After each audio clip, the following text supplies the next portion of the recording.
Coucou tout le monde, j'espère que vous allez bien. Je fais un format un peu différent aujourd'hui. Je voulais vous partager des prises de conscience que j'ai eues récemment. Je me suis rendu compte que beaucoup de femmes vivent encore dans des rôles qui leur ressemblent pas. Ce sont des rôles qu'on leur a attribués, qu'on leur a appris ou qui sont hérités en fait des générations d'avant. Euh, et souvent, ils font ça par mimétisme, parce que c'est normal, parce que tout le monde fait ça. Et finalement, en faisant, elles s'oublient en fait dans l'histoire de qui elles sont réellement. Donc je parle de toutes les femmes qui sont brillantes, qui sont ambitieuses, mais qui s'enferment en fait dans les rôles imposés par le système. Donc aujourd'hui, j'aimerais vous partager d'où viennent en fait ces rôles-là, à quel moment on les a endossés même sans nous rendre compte, et comment on peut les reconnaître et s'en défaire avec dans la vie. Tout d'abord, pour vous raconter mon histoire, mon parcours. Moi, depuis petite, qu'on me dit je suis une fille discrète, sage, qui fait pas trop de bruit, qui dérange personne. Et en fait, ça a toujours été fait de façon complimentée. Donc, on me fait comprendre depuis petite que c'est une bonne chose d'être sage, de pas déranger, de pas faire de vagues. Et en fait, j'ai très peu de souvenirs de mon très très jeune enfance, mais j'ai quand même des souvenirs de moi enfant très joyeuse, qui aime jouer, qui n'aime pas tellement étudier, qui n'aimait pas tant ce rôle d'être studieuse, sérieuse, etc. C'est vraiment venu après, et plutôt de façon obligée, de façon survie. Mais en fait, avant ça, avant que j'ai senti un menace de risque, avant que je me sentais en insécurité, j'étais vraiment quand même une enfant assez innocente, qui aime jouer, qui insouciante quoi, euh, avec mes amis d'enfance. Et ce qui est marrant, c'est que c'est vraiment deux identités un peu, enfin, ouais, on dirait deux personnes assez différentes. Parce que dans ma famille, avec les autres, je suis quelqu'un de réservé, qui n'ose pas partager mes opinions. Je suis pas celle qui lève la main dans la classe, etc. Euh, mais je me rappelle encore que ma prof de l'école avait mis un mot dans mon carnet en disant si, il y a un monde dans sa tête très riche, etc. On aimerait qu'elle partage plus avec nous. Et c'est le cas. En fait, j'avais toujours comme des voix dans ma tête. il se passe, il se passait pas grand chose. On dirait qu'on me voyait, mais il se passait beaucoup de choses en fait dans ma tête. Et je partageais avec peu de gens. J'avais, par contre, je me comportais de façon par contre très différente avec mes amis de l'enfance. J'étais celle qui appelait, qui sonnait chez tout le monde pour qu'ils descendent jouer. J'étais tout le temps dehors en train de jouer avec mes amis ou alors chez elle, etc. Avec elle, je me laissais beaucoup plus de place à exprimer, à jouer, à être en fait. Je me cachais pas tellement, je me disais pas qu'il fallait telle règle. Après bon, c'est normal parce que c'était pas les adultes et je pense qu'en tant qu'enfant, face aux adultes, face aux figures parents, enfin figures d'autorité, on est beaucoup plus sage, on s'abstient en fait à exprimer toute part de nous, parce que on peut avoir vécu aussi des punitions parce qu'on n'a pas suivi les règles. Et moi typiquement, ma grand-mère m'a déjà puni plusieurs fois devant la porte parce que j'étais rentrée trop tard et qu'il fallait rentrer avant la nuit. Mais comme je jouais, que j'ai oublié complètement la notion de temps, je rentrais souvent trop tard et j'étais enfermée dehors. Et je pleurais, etc. Enfin voilà, tout ça pour vous dire que dès enfant, en fait, on peut être conditionné de façon vraiment inconsciente, et parents toxiques ou non, on a forcément eu des conditionnements à l'école, dans notre famille, par la société, dans notre culture, parce qu'on fonctionne en fait dans ce monde où il faut faire ça, c'est ça un enfant sage, c'est ça qu'il faut faire, ça il faut pas faire, etc. Donc on rentre très vite en fait dans ce jeu de si je fais ça, je vais être récompensé, et c'est bien.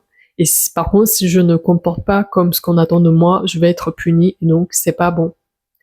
Donc je pense que très tôt, en fait, on commence à avoir ces rôles, ces règles un peu intériorisées de il faut pas faire de bruit, il faut être sage, il faut voilà, paraître bien, avoir des bonnes manières, etc. Le problème, c'est que en étant adulte, quand on devient adulte, on peut traverser des moments de crise où on se demande mais qui qui je suis vraiment, au-delà de ce qu'on attend de moi, au-delà des rôles qu'on m'a qu'on m'a imposé en fait depuis petite, qui me ressemblent pas forcément, tu vois. On peut vraiment avoir des questions un peu identitaires, et on peut se sentir perdu dans tout ça. Et je pense que pour sortir de là, faut s'autoriser à explorer, s'autoriser à se poser des questions, à remettre en question de ce qu'on a toujours connu. Est-ce que ces règles qu'on m'impose sont faires pour moi? Est-ce que j'ai encore envie de jouer en fait à ce jeu qu'on m'a imposé? Ou bien en tant qu'adulte, je me donne le droit de en fait questionner ces règles-là. Et je pense qu'il y a beaucoup de choses qui sont venues de très longtemps, de systèmes patriarcat qui perdurent depuis très longtemps. Tellement longtemps en fait qu'on se rend même pas compte de... Enfin, j'aime pas dire ce mot normal, pas normal, parce que c'est assez subjectif. Mais vous voyez, il y a beaucoup de choses qui sont imposées de façon assez globale, collective. Et du coup, on vient même plus poser la question parce que ça a toujours fonctionné comme ça. Et aujourd'hui, voilà, ce que je suis en train de traverser, et peut-être que vous aussi, c'est vraiment remettre en question de est-ce que je suis vraiment celle est-ce que je suis plutôt celle qu'on attend d'être, ou celle que je suis vraiment, ou en tout cas celle que j'ai envie d'incarner vraiment. Et je pense que c'est un peu le travail après de tous les guérisons de la blessure maternelle, c'est qui est-ce que je suis au-delà de mes blessures. Et finalement, j'aime bien aussi se rappeler en fait qui on était avant d'être blessé. Et vous voyez, toute la guérison aussi tourne autour de cette notion d'entièreté. Qui je suis vraiment dans mon entièreté, sans sacrifice, sans réprimer des parts de moi, pour faire plaisir aux autres, pour être conforme, pour rentrer dans la moule. Voilà, se donner en fait plus de liberté, plus d'espace. Et je pense qu'il n'y a pas de bonne réponse. Je pense que les réponses viennent en explorant, encore une fois, en ouvrant en fait des murs qu'on nous a toujours imposés, des moules, et sortir de ça et s'autoriser en fait à vivre sans. Et ça peut paraître effrayant. C'est ça qui est intéressant, c'est que quand on sort du cage comme un oiseau, on peut se contenter du cage, et même si on sait qu'on n'est pas hyper bien dedans, comme on a toujours connu le cage, on pense que c'est plus safe, c'est familier, euh, parce qu'on vient rien secouer, etc. Parce que si on sort du cage, il y a tout l'inconnu qu'on connaît pas, qu'on maîtrise pas, et c'est hyper effrayant, ça peut voilà, faire très peur.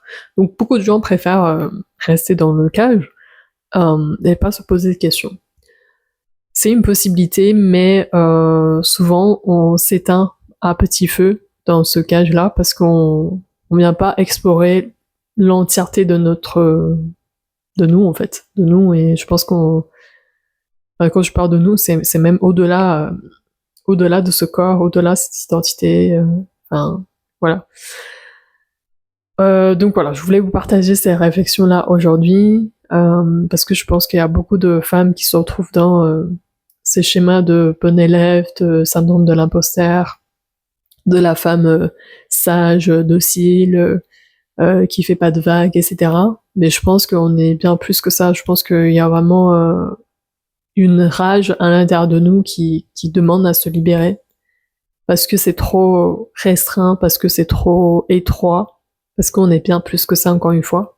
Et je pense que pour guérir de ça, c'est vraiment un appel collectif de se reconnecter qui on est vraiment. voilà, au-delà des rôles qu'on nous a imposés.